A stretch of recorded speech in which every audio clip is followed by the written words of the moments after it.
As time passed, Plato's influence increased. Philo brought him to the Jews. Enter Christianity. Augustine cemented Plato to the West in written pages. Raising faith over reason, bringing in the Dark Ages. Welcome to God is Open. I'm your host, Christopher Fisher. Today on God is Open, we're going to be responding to a Unitarian, and that's a Dr. Dale Tuggy, and he engages in this debate with Chris Date. Is Jesus human and not divine?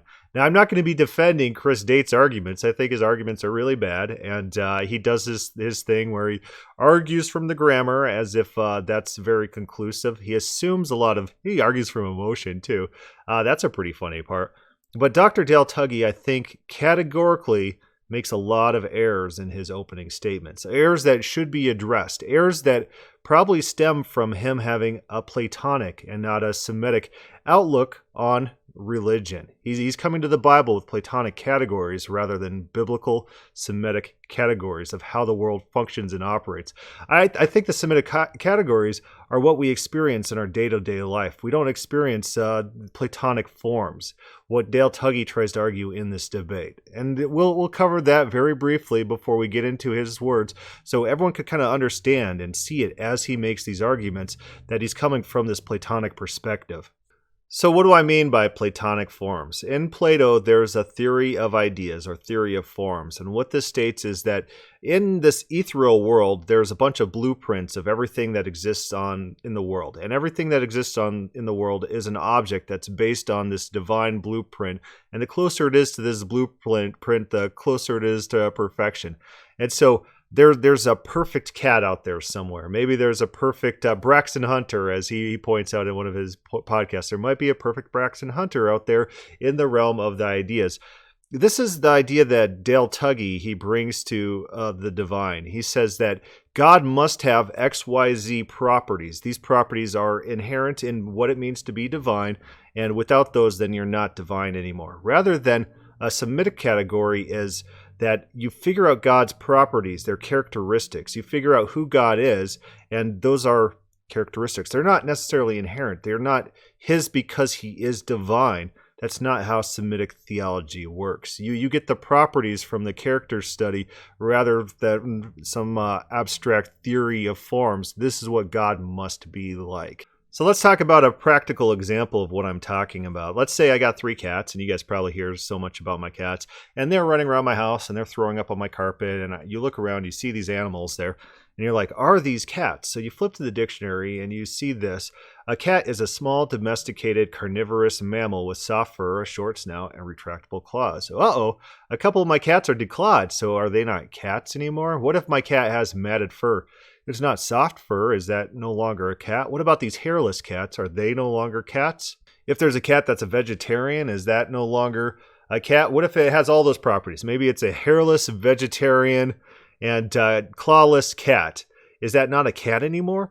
What happens in real life when we look at the world around us, we build these loose categorizations that we could push different things that we experience in the world. We can push them into these categories.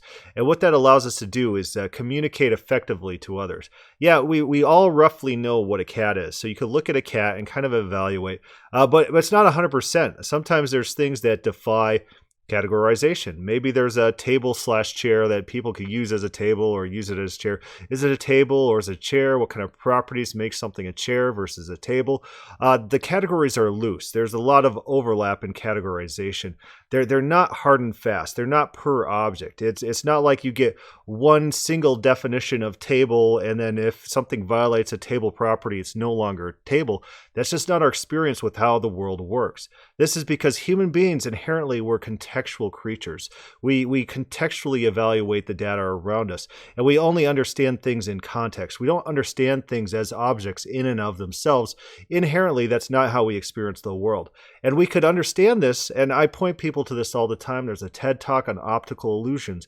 Optical illusions play on our contextual data processing. It tricks our brain into seeing things that probably it shouldn't be seen because our brains tend to contextually interpret the data that we receive. And let's play the last part of this little TED Talk, and we could kind of see what I'm talking about here, where even something as black and white as color, colors, you would think that it's pretty standard. Oh, this is blue and this is yellow. Well, it's not quite so. Our colors that we see are contextually derived. We don't see the same colors. Even if it is the same color, the context defines the color rather than the color itself. There's no object with a property of yellow. It's interpreted in context. Now, what does all this mean? What this suggests is that no one is an outside observer of nature, okay? We're not defined by our essential properties, by the bits that make us up. We're defined by our environment and our interaction with that environment, by our ecology. And that ecology is necessarily relative, historical, and empirical, right? So what I'd like to finish with is this over here, because what I've been trying to do is really celebrate uncertainty, because I think only through uncertainty is there potential for understanding. So if some of you are still feeling a bit too certain, I'd like to do this one. So if we have the lights down, and what we have here, can everyone see 25 purple surfaces on your left and 25, call it yellowish surfaces on your right? So now what I'm going to do, I'm going to put the middle 9 surfaces here under yellow illumination by simply putting a filter behind them. All right? Now you can see that changes the light that's coming through there, right? Because now the light's going through a yellowish filter and then a purplish filter. And I'm going to do this opposite on the left here. I'm going to put the middle 9 under a purplish light, okay? Now, some of you will have noticed that the consequence is that the light coming through those middle 9 on the right, or your left, is exactly the same as the light coming through the middle 9 on your right. Agreed? Yes? Okay, so they are physically the same. Let's pull the covers off. Now remember, you know that the middle 9 are exactly the same. Do they look the same? No. Question is that an illusion? And I'll leave you with that. So thank you very much. So the point of this experiment is that we see these objects and we see their color pretty distinctively. We could tell you the color, oh, this is yellow. But that same color put in a different context looks like a completely different color. This object does not have a color known as yellow. And we might be computer programmers. I'm a computer programmer. And so we might be familiar with what objects are in computer programming. You have an object like this I got pulled up. This is a button. And it has different properties. It has maximum size, minimum size, different paddings and textures, and it has actions when you click it. So it's an object. It's a distinct object that has these very distinct properties, these categories. Maybe our Dale Tuggy friend, he thinks that the divinity, that's an object. And to meet this category object of divinity, it must have deathlessness or immortality. It must have omniscience or whatever other properties he has. He sees divinity as an object in itself, that you must hit those different attributes in order to be divine, rather than what we just experienced with the color, where it's contextually defined, that there's no hard and fast categories. Even in computer programming, what we're seeing is an illusion. Really, if you go look at the raw data of any computer program, it's all ones and zeros. It's all bits. The only reason that we see objects eventually is because the computer's interpretation of this raw data that we couldn't make heads or tails of, data that we couldn't define hard and fast objects, the computer interpretation of this raw data, this indistinguishable data, creates objects, creates optical illusions in our mind that we can call an object, that we could put form to. Even in computer programming, there's no hard and fast categories. The next concept I'm going to pull you over to is the concept of the ship of Theseus. And in philosophy, this is a ship. It's a thought experiment. There's a ship, and it's probably Odysseus' ship on his journey, and the people want to preserve it. And so they take the wooden planks out that are rotting, and they replace it with others. And eventually you end up replacing every single plank, because every single plank at some point begins rotting. And once you completely replace every single plank in the ship, is it the same ship? Does it retain its identity? And one thing I'd like to point you to is not that there's people haven't given answers to this, but how many answers people have given as resolutions to this problem? Look at this. There's 10 different resolutions to this problem. Just the number of explanations of people's attempts to deal with this problem of identity tells us something about the nature of reality. That we as human beings, we have a lot of trouble figuring out what exactly is a category, what exactly is an object. We don't quite know. And go into Facebook real quick. Over on the God is Open Facebook page, I ran a couple thought experiments along the same lines. These are questions about categorizations. What makes you you?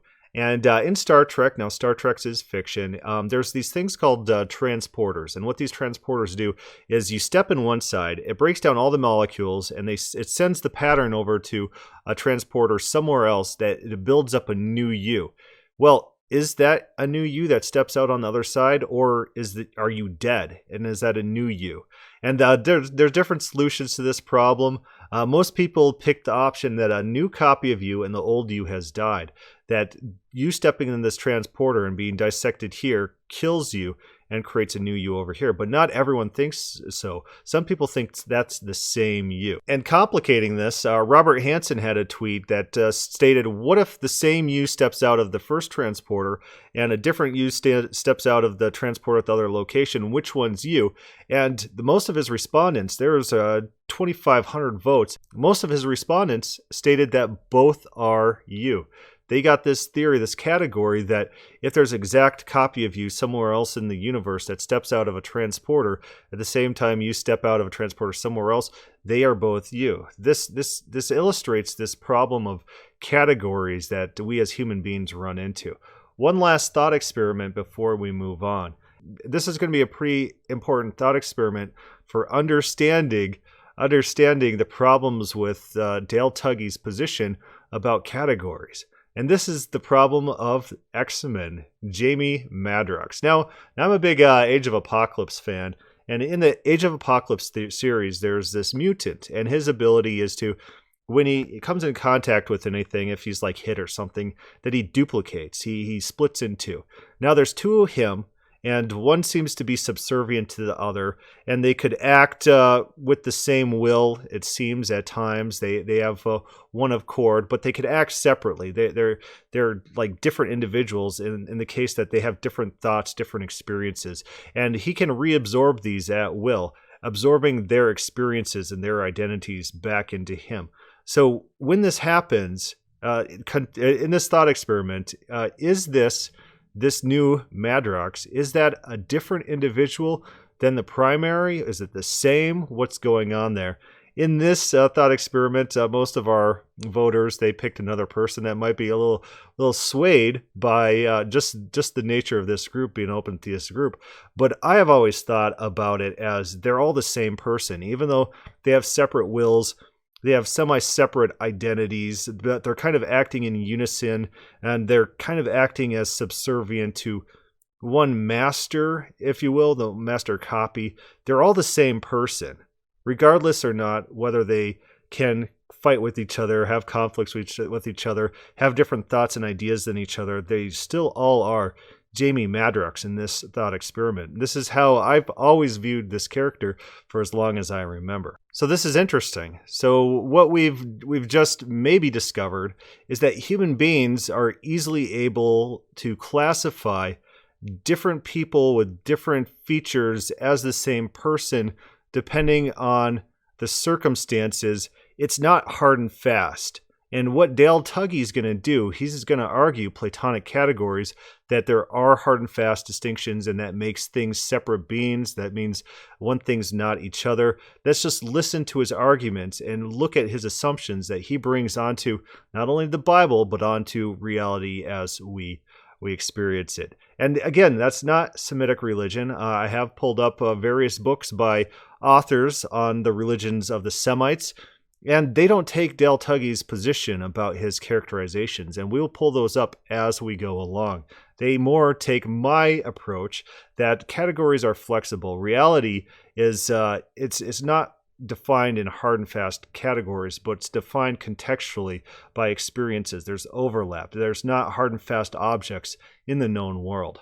It's time to set aside confused and confusing post-biblical theories in favor of simple biblical claims about God and his unique Son. I agree. So we should look towards Semitic religions, Semitic definitions of what it means to be divine, Semitic definitions of personhood, or what it means to be one object rather than the other. I'd point you to The Bodies of God by Benjamin Summers, which argues that in Semitic religions, of course, a God could have multiple bodies, multiple wills, acting independently of each other, and still be the same God, as in our Jamie Madrox's thought experiment. These are known Semitic categories, so don't discount them out of hand, Mr. Dr. Dale Tuggy. According to the Bible, Jesus is human and not divine. I will make my case based only on clear biblical teachings together with a few undeniable truths. While my opponent's theory will be based on reading between the lines of Scripture, my Christology will be based on reading the lines. One who says that Jesus is God, or Jesus is divine, or Jesus has a divine nature may mean several different things. Some such claims are uncontroversial. To call something divine may just be to say that they're related in some important way to God. Thus, the earth is divine for it's God's handiwork. The Scriptures are divine, for they are inspired by God. And Jesus is divine, for he's like God. All Christians accept that Jesus is divine in these ways. I'm going to add one to that. Man is divine. We are imagers of God. We share God's image. We have a spark of divinity in ourselves. We would do well to abandon these categories, these Platonic categories where the physical cannot be divine. Moses steps on some land. The land is holy land. Remove your sandals because you are on holy land. The land itself is divine. The spiritual and the physical overlap throughout the Bible. Isaiah, he's brought up to heaven in the body. Paul talks about people, whether in the body or the spirit, going to the third heaven. He doesn't know. Why? Because both are options. We're not living in a Platonic world in which there's distinct categories of physical and divine. Rather, there's significant overlap. Overlap in our own lives. As Michael Heiser writes in his books, we are imagers of the divine. We have a spark of divinity in us. The human can be divine. They're not opposite categories. But when people say that Jesus is God, often they are asserting the numerical sameness of Jesus and God. In other words, they're saying that Jesus and God are related the way that you are to yourself, or how Abram is related to Abraham. The one just is the other. Jesus is God and God is Jesus. To put it differently, the words God and Jesus are co-referring terms, like the Donald and Donald Trump. To numerically identify is to collapse what may seem like two beings into one being. It's to say that counting two beings, two things there, would be overcounting.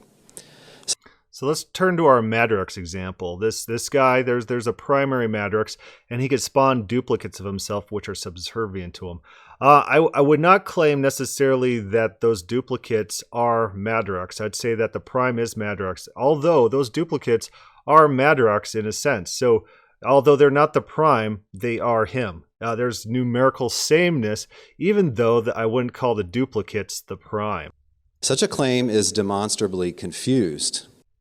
It is self-evident that nothing can be a certain way and at the same time also not be that same way.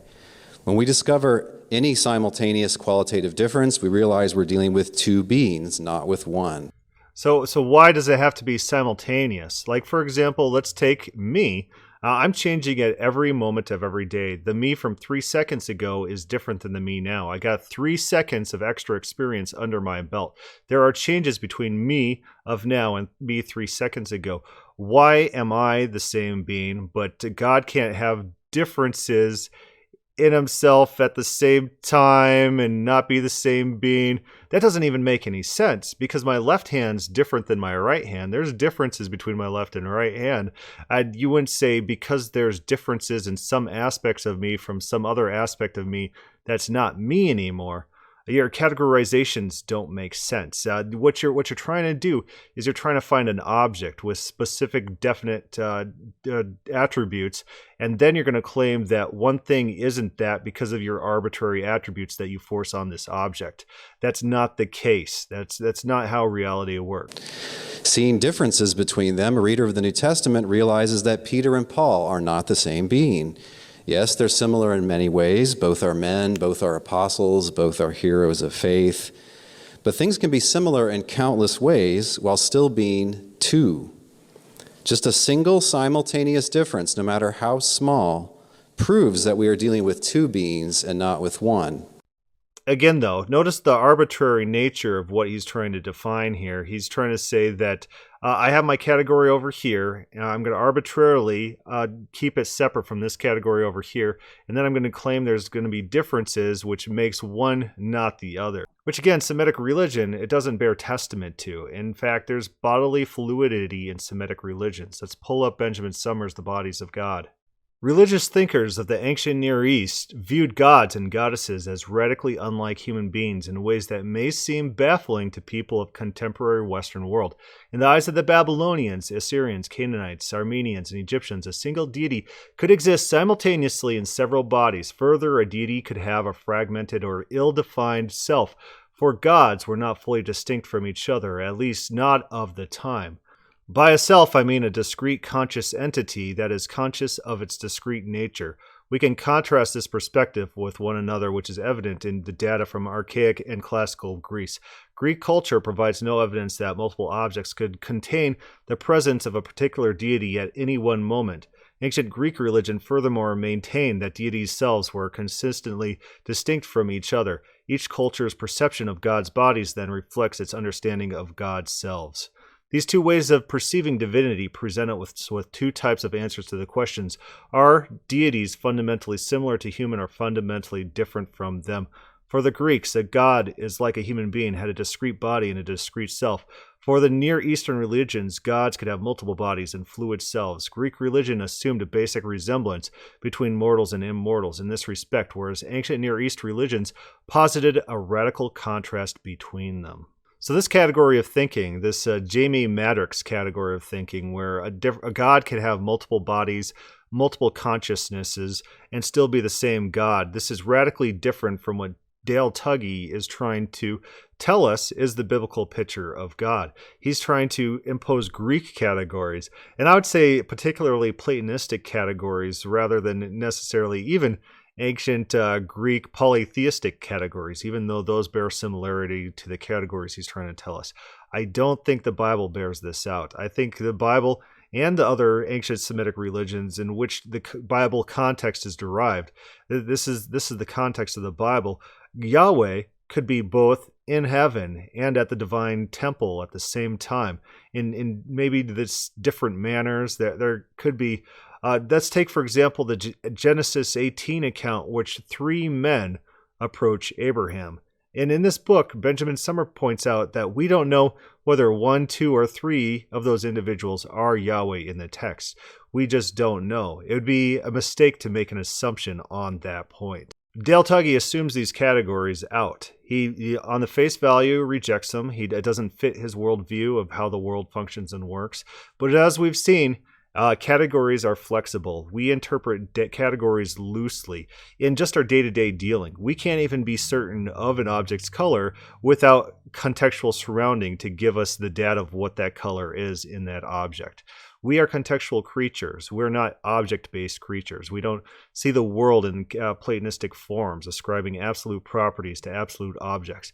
Instead, we see the world in a more fluid sense, in a contextual sense. We're contextual beings. Now, in the New Testament, God and Jesus have many traits in common. Both are loving, forgiving, and pursuing our salvation. Both are working to advance the kingdom of God and to reveal God's ways to us. They're so alike that Jesus says, "Whoever has seen me has seen the Father." And Paul says that Jesus is the image of God.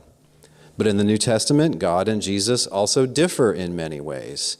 Jesus was tempted.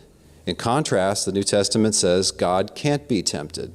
All right, let's talk about that real quick. So let's talk about how language works. And this is our same criticisms of Chris Date, is he doesn't understand the use and function of language. They'll come across their little proof text and they'll pull it out and they'll say, look at here. God cannot be tempted with evil, and he himself tempts no one. Well, we got some serious problems because God tempts people throughout the Bible. Deuteronomy 13:3, you shall not listen to the words of the prophet or the dreamer of dreams, for the Lord God is testing you to know whether you love the Lord your God with all your heart and with all your soul. 2 Samuel 24:1, again, the anger of the Lord was kindled against Israel, and he incited David against them, saying, go and number Israel and Judah, for which he punishes David. So we run into, in the Bible, what seems like all-encompassing statements, that God cannot be tempted with evil, and he himself tempts no one. Or God is not a man that he should repent. And they seem to us maybe to be all-encompassing, but typically, when we're reading literature like this, a lot of these phrases are hyperbolic in nature. They're expressing a general rule of thumb that is most always true, although there could be exceptions to the rule. They're not hard and fast rules. They're not properties of deity as what Dale Tuggy's going to take. He's going to look and say, this is one of the features of God, that he cannot be tempted with evil, and he himself tempts no one. Well, is that the case? Is that the case, or is that a generalization, or is that a general claim about the character of God and not an inherent hard and fast attribute that can never have any exceptions? That's the question. And you can't just assume one reading over the other.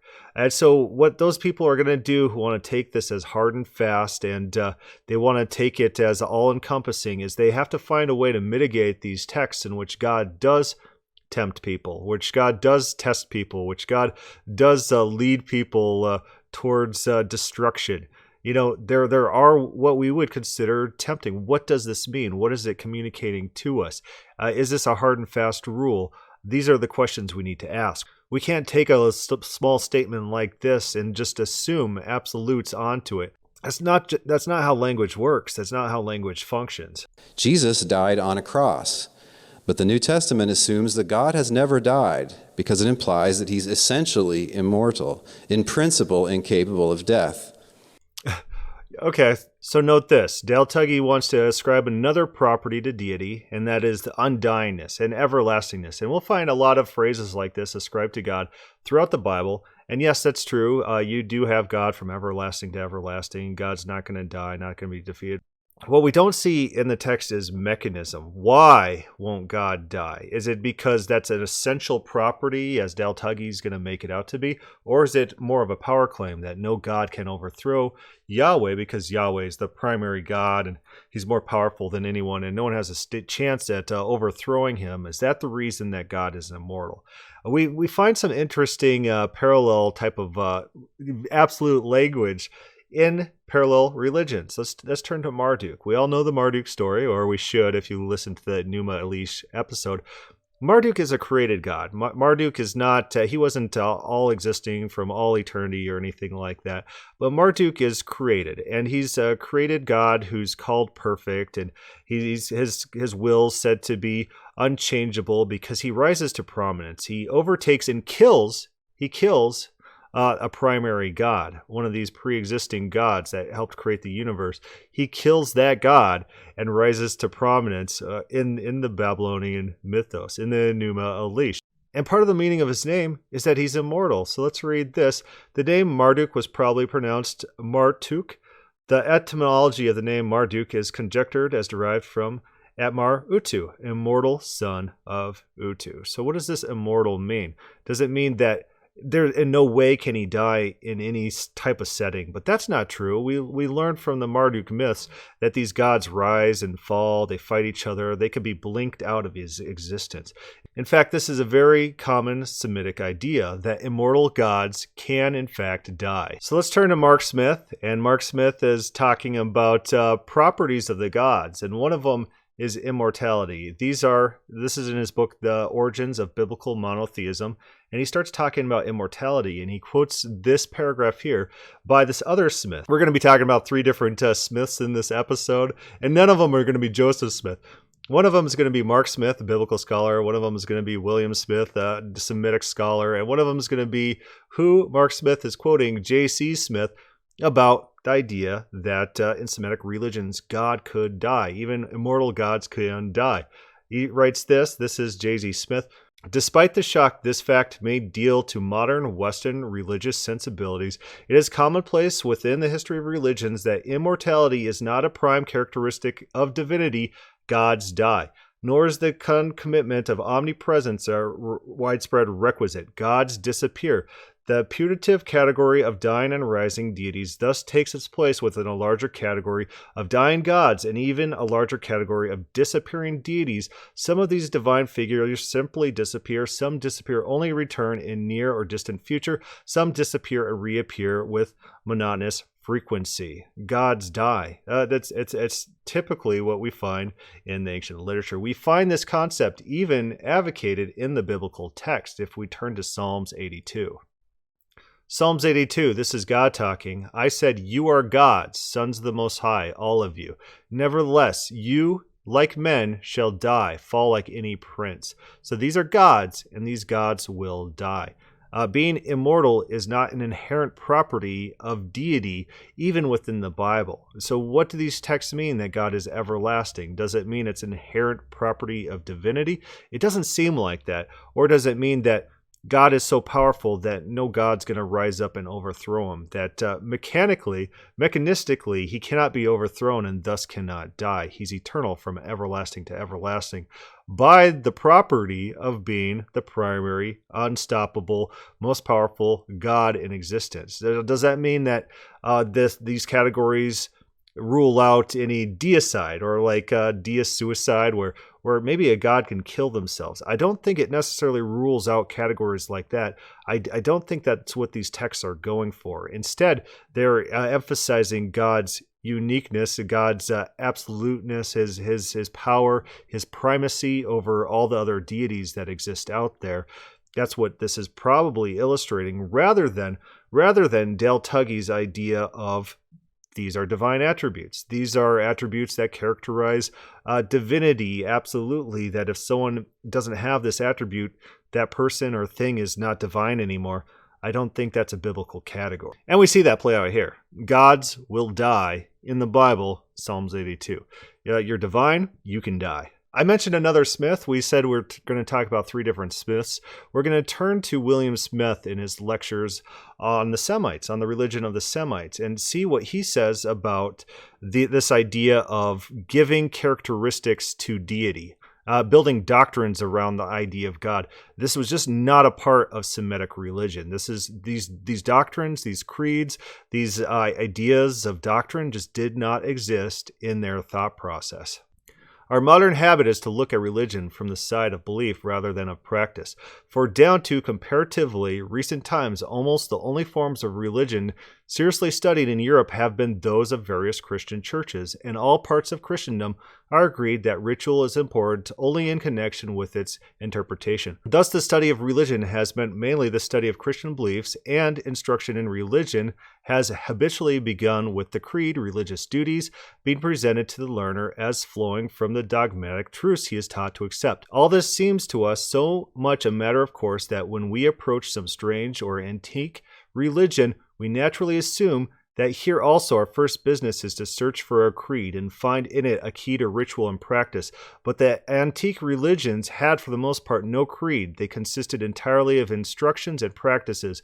No doubt men will not habitually follow certain practices without attaching a meaning to them, but as a rule we find that while the practice was rigorously fixed, the meaning attached to it was extremely vague. In the same right was explained by different people in different ways without any question of orthodoxy or heterodoxy arising in consequence. In ancient Greece, for example, certain things were done at the temple and people were agreed that it would be impious not to do them. But if you asked why they were done, you would probably have several different mutually contradictory explanations from different persons, and no one would have had thought it a matter of the least religious importance which of these you choose to adopt. Indeed, the explanations offered would not have been of a kind to stir any strong feeling, For the most cases, they would have been merely different stories as to the circumstances under which the rite first came to be established by the command or by the direct example of the god. The rite, in short, was connected not with the dogma, but with a myth. In all the antique religions, mythology takes the place of dogma, that is, the sacred lore of priests and people, so far as it does not consist of mere rules for the performance of religious acts, assumes the form of the stories about the gods, and these stories afford the only explanation that is offered of the precepts of religion and prescribed rules of ritual. So what we're learning about the religion of the Semites is that they did not hold hard and fast categories of this is what it meant to be God. This and not this. This is the property. If it doesn't have that property, it's not divine. Rather, everything is loosely defined. It's flexibly defined. And even immortality, which is commonly ascribed to deities, is something that's loose. Gods can die with systematic frequency in these ancient religion of the Semites, gods which are said to be immortal. Flipping back to Mark Smith, our first Mark that we turned to, who quoted the other Mark before we went to the third Mark, we're going back to Mark Smith, and he describes loosely in the Semite religions what are the traits of deity, as found within biblical monotheism. And here's his list. It might differ a little bit from Dale Tuggy's, and he admits they're not hard and fast categories. Size and strength. Typically, the deities are described as supersized humans. There's large bodies. In Mark Smith's other books, Where the Gods Are, Spatial Dimensions of Anthropomorphism in the Biblical World, he talks about the times in the text where Yahweh is given maybe a larger than life body within the biblical text. This is not exclusively the body given to Yahweh within the Bible. He identifies 3 different types of bodies that are attributed to Yahweh within the text of the Bible, some of which are maybe more ethereal than others, but there is a defining characteristic of size and strength. The gods were bigger. The gods had more strength. Body and gender. Typically, the gods are given body and gender. Yahweh is a masculine god throughout the text of the Bible. Holiness, so set apartness, that's one. And then, of course, immortality, which we already quoted him on. None of these are hard and fast categories. These are characteristics that are not necessarily inherent of divinity in itself. It's just like we're identifying perhaps a cat. We loosely categorize things, and the cats may or may not hold multiple of those features, but as long as they loosely fit these definitions, then they're categorized as that category. So notice the different thought process between the ancient scholars of Semite religion. There are different marks. We got the 3 different marks.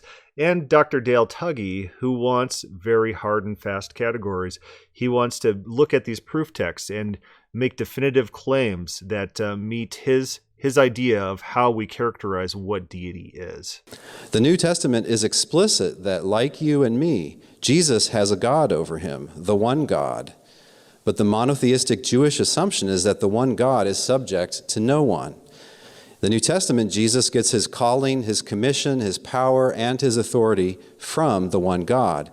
This is no surprise, since the one like a son of man in the prophecy of Daniel 7, which the New Testament understands to be the Messiah, is brought before God and given things which God has long had, namely dominion and glory and kingship, that all peoples, nations, and languages should serve him. Turning again to Benjamin Summer, let's read this paragraph. Somehow it was possible for various local and heavenly manifestations of a single God to be effectively identical with each other and also distinct from each other. This phenomenon indicates the first sort of fluidity of divine selfhood I treat here. The deities I've discussed have a self distinct from other deities. Ishtar is not the same goddess as, say, Zarpanetua or Erskiggal, and Adad is not Nergal. Yet in the cases we have examined, that self seems to be fragmented. Ishtar of Arbela acts independently of Ishtar of Nineveh, and both of them act independently of Venus, yet their independent actions are completely parallel to each other. We might borrow a phrase from Indian culture to describe these local Ishtars as something like avatars of Ishtar. The term is appropriate because it implies a certain diminution of the deity when he or she assumes the form of an avatar, or avatars usually are understood to only be partial manifestations of the deity who assumes them. Again, these are very real categories that Del Tuggy just assumes out of existence because he wants certain very absolute categories for who God is and how God functions and what defines reality, what defines objects. That's just not what we experience in ancient Semitic religions, and as I argue, within our normal course of reality. We don't encounter these distinct objects, these distinct properties that set one object apart from each other in any non-arbitrary sense. A similar vision is found in Revelation 5, which portrays the exaltation of the risen Jesus. In contrast, since any cosmos there is must be created and ruled by God, God can't in any sense get his position, power, or authority from anyone else. If there's a creation, God can't fail to be in charge of it. So, in principle, he can't be promoted to being in charge of it. Remember, one difference, big or small, proves that they are numerically two beings. That's false. False. And, we know that right now because of who we are. My left hand is different than my right hand. There's differences between parts of me. Does there differences in parts mean I'm not one? You need to better define what you're trying to say because it's very presumptuous. You're presuming your conclusions. You're begging the question, so to speak. Why can't divine fluidity, bodily fluidity, as we see throughout ancient Semite religions in the culture that Yahwehism grew up in, why can't that be an acceptable category of thought and classification? Why can't there be one God, one Ishtar, even though Ishtars could be fragmented? There could be different independent Ishtars working as for a supreme Ishtar. This is back to our Jamie Madrox example, where there's one Madrox that splits and fragments, although there is a primary that could be absorbed and reabsorbed. Why can't these categories be applied to biblical passages? And Benjamin Summers argues that, in the Bible, these categories are present. We do find indications that bodily fluidity is a biblical value that was embraced by the writers of the Bible. And we've just noted many differences. Yes, I am belaboring the obvious. Sadly, not obvious. What is obvious, that God and his Son are two beings, is continually obscured by confused human traditions. Now, these traditions counsel a snappy comeback here. Of course, Jesus and God are not the same in every way. Jesus and God, that is to say, Jesus and the Father, are the same being, but different persons. But this late 4th century idea that there are multiple equally divine persons in the one God has no place in interpreting 1st century writings. The New Testament does not leave us free to speculate that the Father and the Son are two divine persons in God, because it tells us explicitly what sorts of beings they are. They are a God and a man. So I'll grant Del Tuggy that pretty early on in the history of Christianity, these divine Platonistic categories were adopted. We see them, matter-of-factly, in the Gnostics when they start talking about properties of God. But it's not apparent in the New Testament that these properties are fully adopted. They might be partially adopted in some sense. You start seeing some divine scripts or divine attribute listings in a very limited sense in the New Testament, but not to the extent that you're going to find them in the Gnostic texts. So you're going to have to show that the categories of the New Testament are inherently different than the categories of the Old Testament.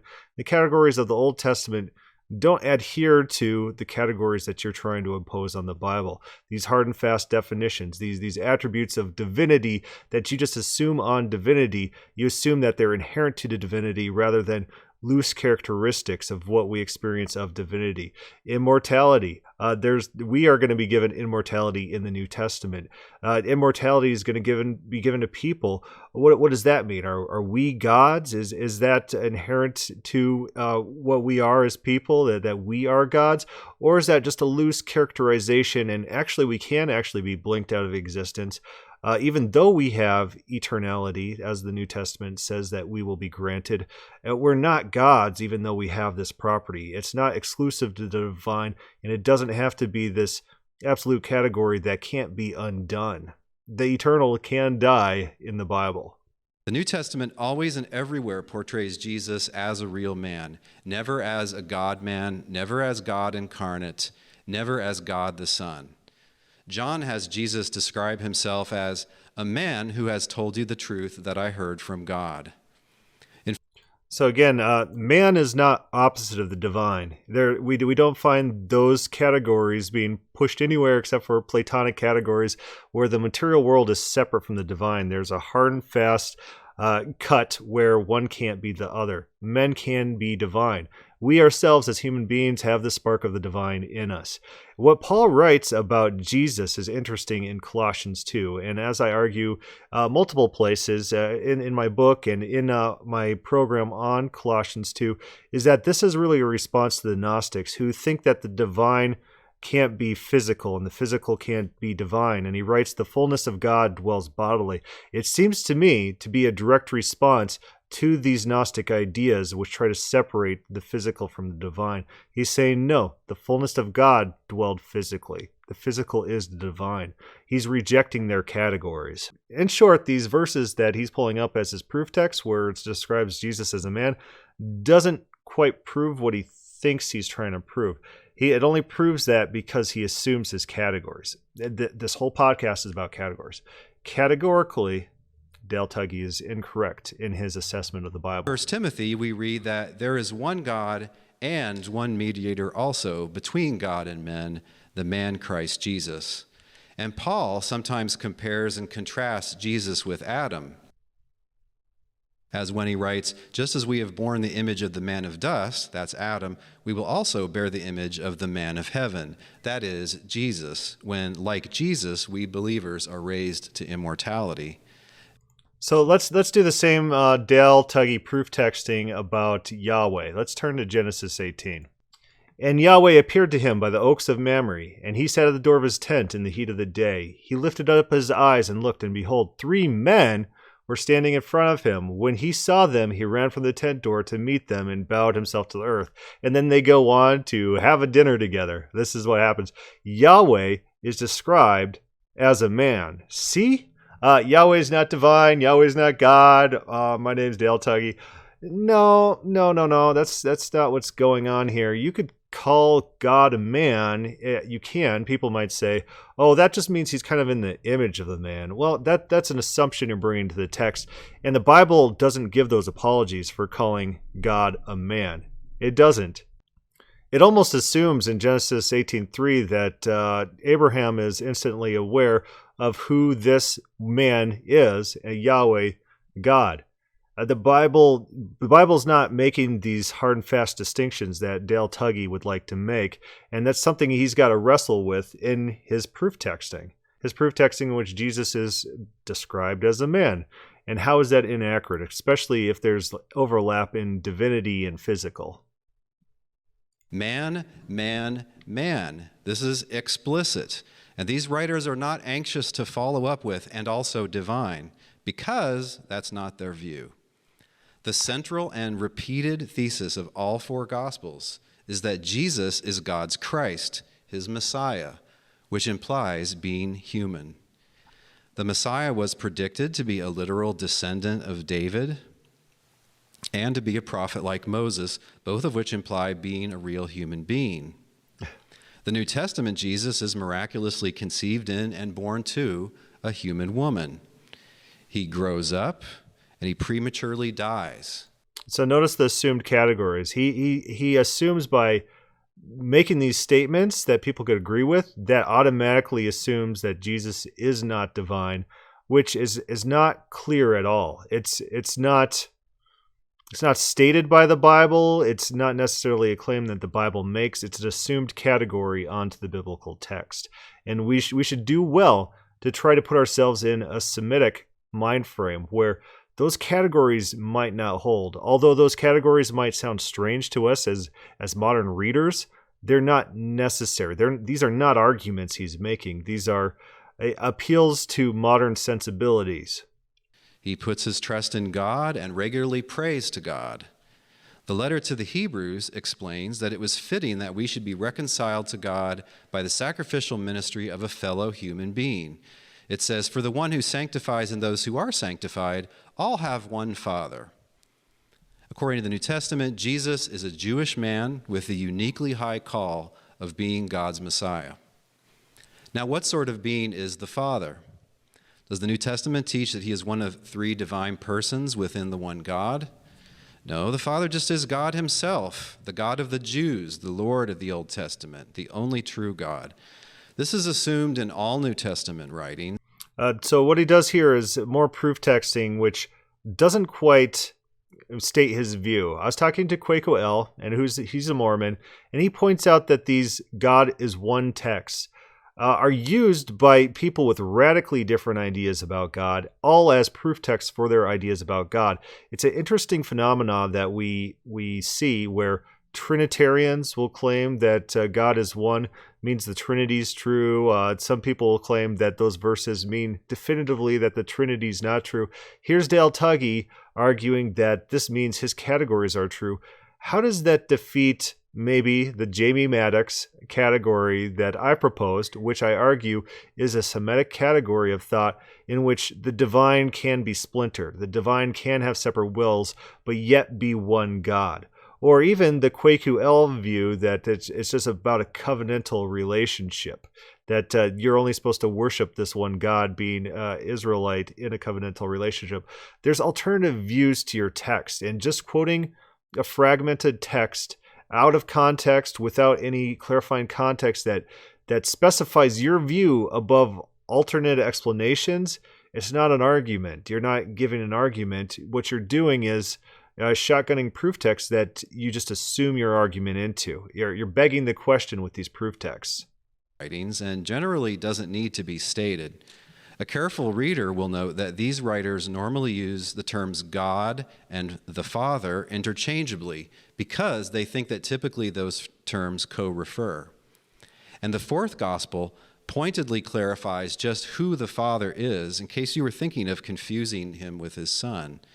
When arguing with his Jewish opponents, Jesus refers to the Father as he of whom you say he is our God.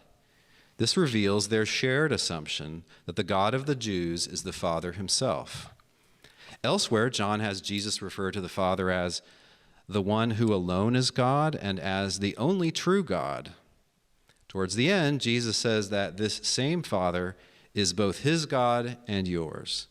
In sum, the New Testament never states, implies, or assumes the existence of a tripersonal God, but it everywhere assumes and sometimes clearly states that the only God is the Father.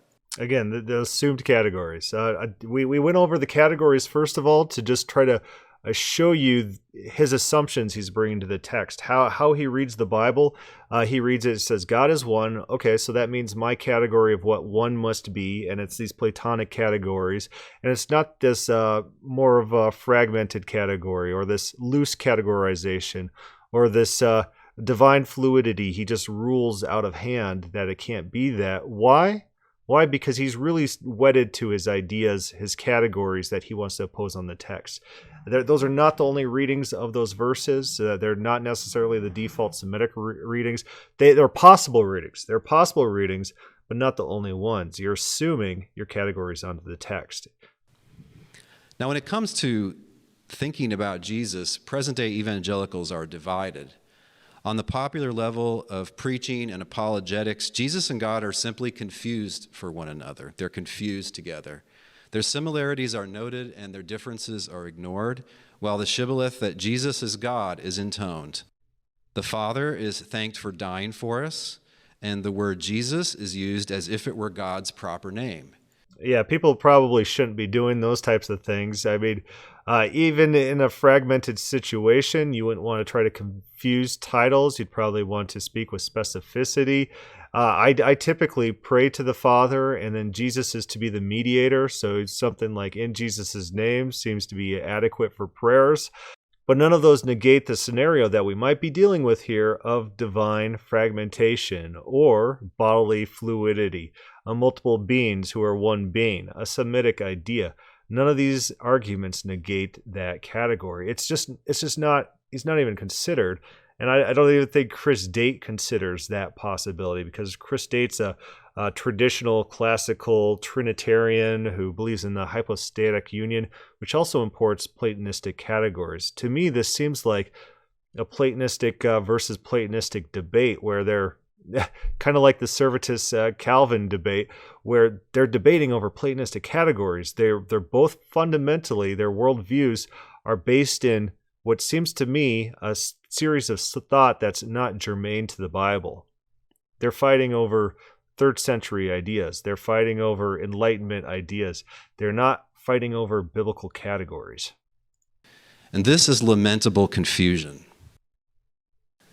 But there are also sophisticates, various seminary graduates, armchair theologians, and of course, professional theologians and scholars in related areas. These would consider the numerical identification of Jesus and God, the collapsing of the two, to be an oversimplification of a grand tradition deriving especially from a council of Catholic bishops held at Chalcedon in the year 451. These elites will say Jesus is God, but they typically mean this as shorthand for the claim that Jesus has a divine nature. They follow a post-biblical tradition that requires us to say that there are two natures in Jesus, a human nature and a divine nature, all within the one Christ.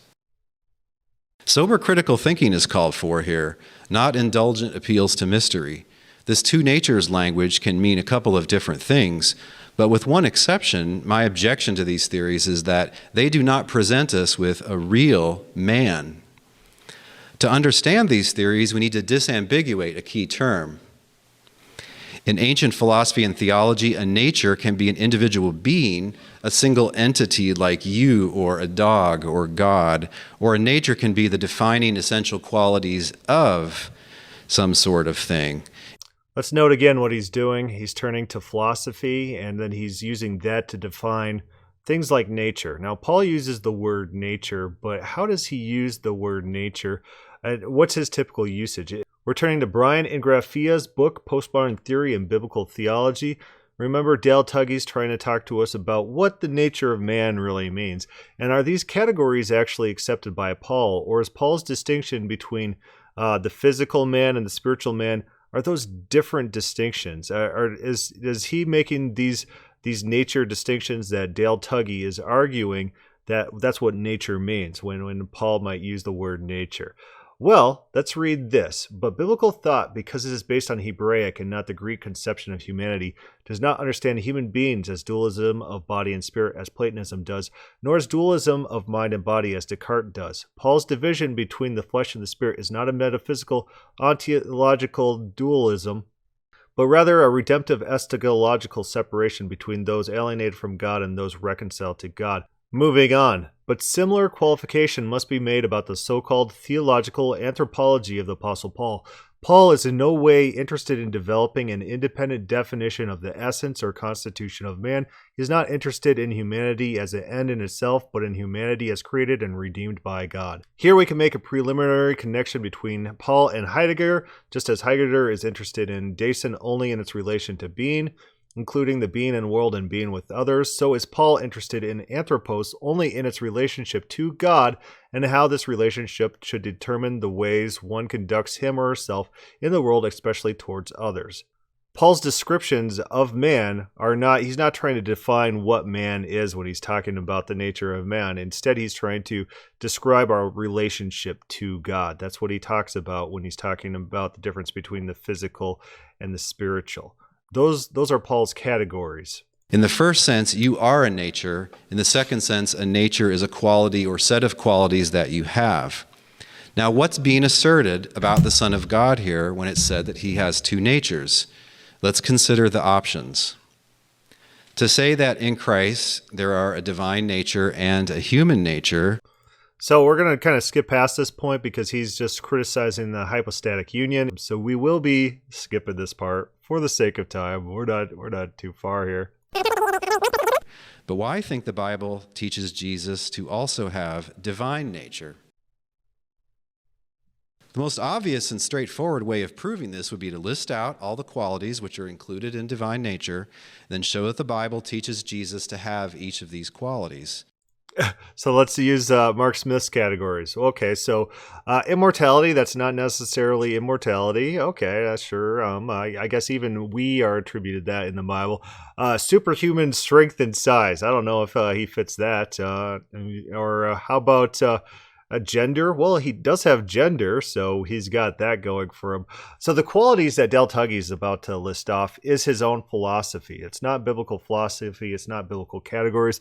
Of course, we've seen how he uses his proof texts. He pulls a small statement and just assumes it's not hyperbolic, assumes it's not a generalization, assumes it's actually a metaphysical statement about the ontology and the inherent attributes of what it means to be divine. He assumes those readings on the text, whereas similar texts in other literature, or even throughout the Bible, in our counter-proof text episode, where it talks about man knowing all things, and maybe man being able to do all things, man's omnipotence, and man's unchangeability, immutability, man's omniscience. He'll read those statements as normal hyperbole, but the statements about God, just like the Calvinists, he really wants to be part of his metaphysics, instantly adopts it as his metaphysics, and just assumes alternative readings out of existence. So here's his list of categories.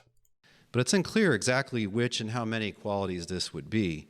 Worse, for some divine qualities, the Bible straightforwardly implies that Jesus lacks them. Such qualities including essential omniscience, essential immortality, and essential untemptability. Again, those are assumed categories that we don't find from the Bible. They're categories that go against what we are told in Mark Smith and in William Smith. William Smith says that there are no categories like this. All these doctrines are loose and sporadic, and what really ties religion together is the mythology, which takes precedence, and the ritual, which takes precedence, not the divine attributes. The divine attributes, caring about these things over the ritual and myth, is not ancient Semitic religion. What that is are Platonic categories, those are Greek categories, and those are Greek concerns. And so fundamentally, you're misreading the Bible when you're trying to read them with these Greek concerns. Mark Smith, his attributes of divinity are way different than yours. Yours is untemptability. Yours is omnipresence, being everywhere. Those are inherent divine attributes. And then if Jesus doesn't have them, then Jesus can't be divine. What about all these other gods that are described in the Bible as being gods, and who can die, and who are definitely not everywhere, and definitely don't have aseity?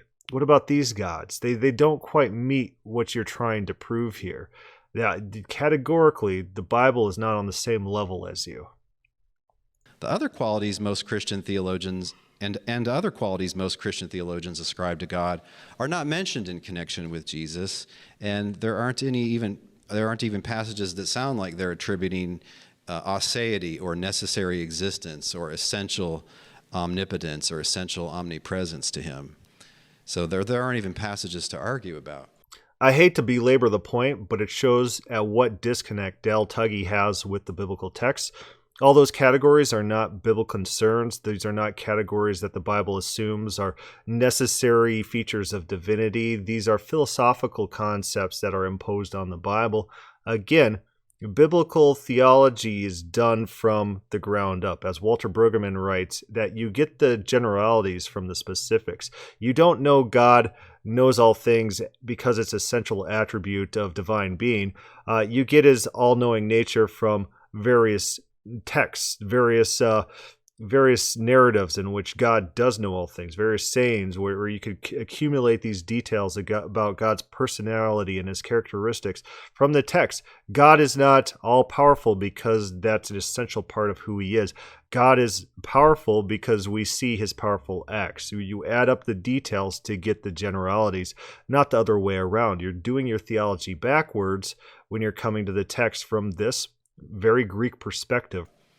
More creativity is called for, and human speculations are nothing if not creative. The traditional way of deriving the deity of Christ from the Bible is to fasten on some actual New Testament statement and then infer by means of a general assumption that Jesus therefore must have divine nature. Such arguments are valid, which means that if 1 and 2 are true, then 3 would also be true. The problem with such arguments is premise 2, which on close inspection is seen to be a mere human tradition, which is supported neither by reason nor by biblical revelation. Perhaps the most popular argument of this type is, 1, Jesus is appropriately referred to as God. 2, only a being with divine nature could be appropriately referred to as God. 3, conclusion, therefore Jesus has divine nature. According to the Bible, the second premise here is false. In John 10, Jesus himself points out that beings other than God can be called gods. And Psalm 45, quoted in Hebrews 1, addresses a human king with the words, "Your throne, O God, endures forever." Yet it goes on to say that God, your God, has anointed you. Right, so this one who's called God has a God over him, in the original context, a king. So, and that. He's right in a sense, and he's wrong in a sense. Of course, language has semantic ranges of meaning, and so someone could be called a god who's not necessarily a god. You might be able to say, "Oh, that rock star is a god," and people realize what you're talking about. You're not talking about that rock star is literally a god, but that word is a metaphor, or that word communicates something about his status, that people regard him with almost maybe a divine reverence, or give him the respect as one might afford a god. But also might mean divinity. It depends on context. Of course, language is contextually based. So you have to look at those instances and try to figure out what are going on in those particular instances per each quote. The one I turn to is Colossians 2, which I think is a direct reaction to the Gnostics, who believe these Platonistic categories of the distinctions between the divine and physical. I think that's what Paul is combating there. So I think the context gives Jesus divinity in that context, that the divine fully dwells physically. I think that is clear. I think that's I use clear with a little bit of hesitation, because typically when people say that's clear from the Bible, they're totally fabricating whatever they're saying. But I think that's what's going on there, is they're addressing Gnostic, Platonistic concerns that's directly being combated with these categories. You see indications of this throughout Colossians 2, is references to maybe the allegory of the caves, these shadows, this self-deprivation that you see commonplace in Platonistic religions, where, you have to deprive yourself of everything and enter a meditative state to reach divine actuality. These things are fought in Colossians 2. We're going pretty long here, so I'm going to wrap us up, because this takes a lot of time. Fundamentally, my issues with Tuggy is his assumed categories which I see as Greek categories which I see as Platonistic categories of the form. He fundamentally doesn't even consider ancient Semitic ideas of divine self-fragmentation or divine bodily fluidity. And he assumes categories that are not germane to our normal everyday life, how we categorize things. We categorize things loosely, and we experience the world in a contextual way, where there's not hard and fast defined attributes and categories. People, our teleporter examples, our Jamie Madrox examples, we have issues categorizing things, which he wants to assume that we don't. He wants to assume those Platonic forms in which there are objects with distinct categories. The biblical story, the biblical picture is contrary to that. The attributes of God are characterized by the narratives, by the myths in which God acts, he reacts, which we learn about him and his nature and what he does and what he thinks. And we take that data, we compile it, and from that we get a picture of who God is, not from some sort of list of inherent characteristics. It's not biblical religion. Fundamentally, and this is what we learn from all the scholars of ancient religion, these Platonic influences, these Greek influences started creeping into the church, and the categories of thought changed fundamentally. The ways of looking at the world changed, and no longer was there divine fluidity. No longer was there the myths take the precedence over these divine attributes that are inherent, this introspective way to reach reality. Instead, these Platonistic categories overtook the church, this way of looking at the Bible changed to the same way that they looked at Homer eventually, where you assume your categories about God and then you try to reinterpret the text into those categories rather than letting the text speak for itself. I think we need to return to an ancient Semitic way of looking at the world. I think that's more germane to our natural experience. That's more germane to how we experience the world. It just makes more sense overall. We shouldn't be adopting, without critical thought, Dale Tuggy's categories. Anyways, thanks for listening. I know this is long and it's probably complicated. Think about my examples. Think about the ship, where the ship's being replaced. Think about the teleportation examples. Think about the Madrox, the X-Men Madrox example, divine fluidity, fragmentation. Categories are not hard and fast in our life. We have trouble. We have trouble categorizing things. The way we experience the world is more fluid. The way we experience the world is more contextual than people would have us believe. Thank you for listening.